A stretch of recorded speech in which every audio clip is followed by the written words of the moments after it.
هكذا بدأت رحلة المصورين الصحفيين الذين استدعاهم سيف القذافي ليفجر المفاجأة الليلة الفائت.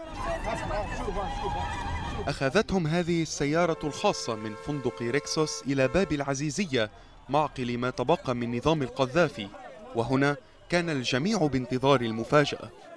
ليظهر سيف من سيارة دفع رباعي ويلتف حوله جمهرة من مقاتليه ومؤيديه يهتفون له ولوالده، وبدا سيف قادرا على تأدية دور القوي وحتى المنتصر، التسليح اليوم ودعم الشيردان اليوم ان شاء الله. ربما لأن ظهوره ناقض تأكيدات رئيس المجلس الانتقالي حول اعتقاله ولرفع معنويات أنصاره.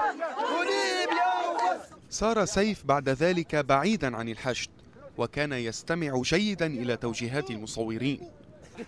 المفاجأة كانت حين أعلن نيته مغادرة المنطقة الآمنة أي باب العزيزية إلى خارجها. هلا رايحين بعضنا نمشي الركسوس ناخذ أكثر صحفيين ونقوم بجولة. وفعلا يقول منتج قناة CNN إنه قابل سيف في فندق ريكسوس، وهو البعيد عن باب العزيزية بكيلومترين فقط لا غير، وهي المنطقة التي كما يتضح لم تكن الليلة الفائت تحت سيطرة الثوار لقربها من باب العزيزية. هذا هو فندق ريكسوس الذي قيل إن سيف اعتقل داخله، وتبين أن الأمر غير صحيح.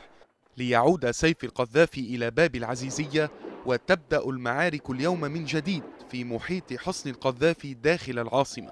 سيف استفز الثوار على ما يبدو وحفزهم إلى الإسراع في حسم معركة باب العزيزية. كفاح الزين، العربية.